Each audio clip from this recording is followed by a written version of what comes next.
শিরিক ২ ইল্লাল্লাহ সম্পর্কে কেউ কেউ বলেছেন এ বাক্যাংশটা বিধেয়, কিন্তু সঠিক অভিমত হচ্ছে বিধেয় উহ্য রয়েছে। সুতরাং ওই উহ্য বিধেয় সহকারে লা ইলাহা ইল্লাল্লাহ বাক্যটির অর্থ দাঁড়ায় কোনো সত্য উপাস্য বা মাবুদ নেই আল্লাহ ব্যতীত।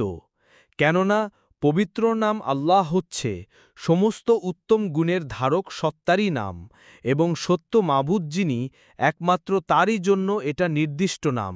সুতরাং এখানে আল্লাহ শব্দের স্থলে যদি রহমান অর্থাৎ পরম দয়ালু বলা হয়, তবে নিরেট তাওহীদ তা দ্বারা বিশুদ্ধভাবে বুঝা যেত না।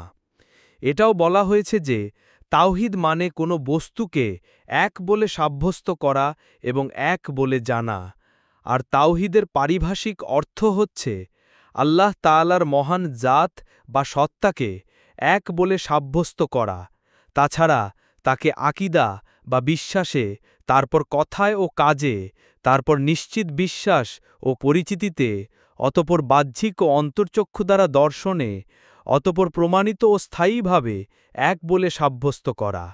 মিরকাত ১ নম্বর খণ্ড ৪৬ পৃষ্ঠার বরাতে আতিয়াবুল বায়ান পৃষ্ঠা ১৮৪ বরাতে উদ্ধৃত করা হল।